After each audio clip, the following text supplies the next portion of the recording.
नमस्कार मैत्रिणींनो. गाजराचा हलवा कसा बनवायचा हे या ठिकाणी आपण बघणार आहोत.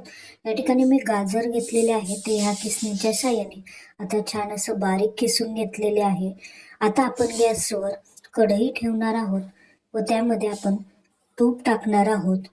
तूप टाकल्यानंतर हे तूप छान असं पातळ होऊ देऊया. तुम्ही जर माझ्या चॅनलवर नवीन असाल तर माझ्या चॅनलला सबस्क्राईब करायला विसरू नका व बेल आयकॉन दाबायला विसरू नका. या ठिकाणी आपण आता तूप टाकलेलं आहे. तूप हे छान असं पातळ झाल्यानंतर त्यात काजू व बदाम यांचे तुकडे टाकणार आहोत.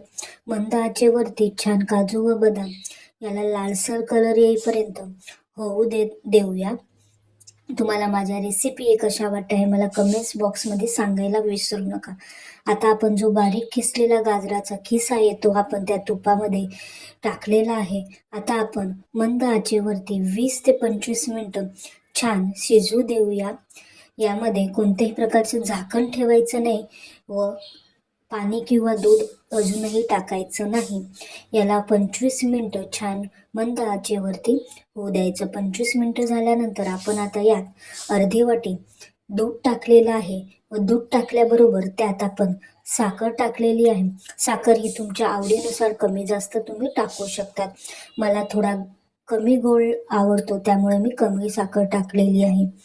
आता आपण परत याला मंद आचेवरती 20 मिनिटं होऊ देऊया. छान आपलं गाजराचा हलवा हा शिजायला लागलेला आहे. या ठिकाणी आपले गाजराचा हलवा हा रेडी झालेला आहे.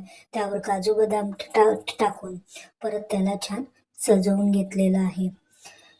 तुम्ही देखील ही रेसिपी घरी करून बघा व मला नक्की सांगा कशी झाली. थँक्यू.